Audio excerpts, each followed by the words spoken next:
The Material World 27. I had a thought which I wanted to share. Islam teaches Muslims that every blessing they possess, such as wealth or children, should be contained in their hand, not their heart. An excellent way of achieving this is that each blessing should be used according to the commands of Allah, the Exalted, not one's own desire.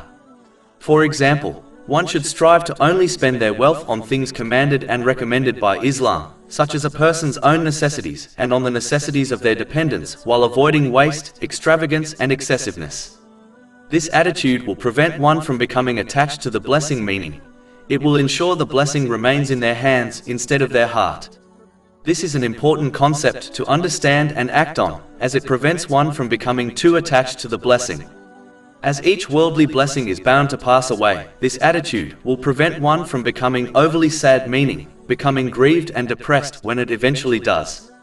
Keeping the blessing in one's hand might lead to sadness when one eventually loses it, but this sadness is acceptable in Islam and does not lead to impatience and mental disorders, such as depression, which severe sadness, namely grief, leads to. In addition, this attitude prevents one from misusing the blessing, which often occurs when it is within one's heart instead of their hands. For example, unnecessarily hoarding wealth and greedily amassing more. This concept has been indicated in chapter 57 Al-Hadith, verse 23. In order that you not despair over what has eluded you, and not exult in pride over what He has given you. Keeping things in one's hand instead of their heart will ensure they always remember that the blessing belongs to Allah, the Exalted, and not them. This again prevents impatience when one eventually loses it. This has been indicated in chapter 2 Al-Baqarah, verse 156. Who, when disaster strikes them, say, "Indeed we belong to Allah, and indeed to Him we will return."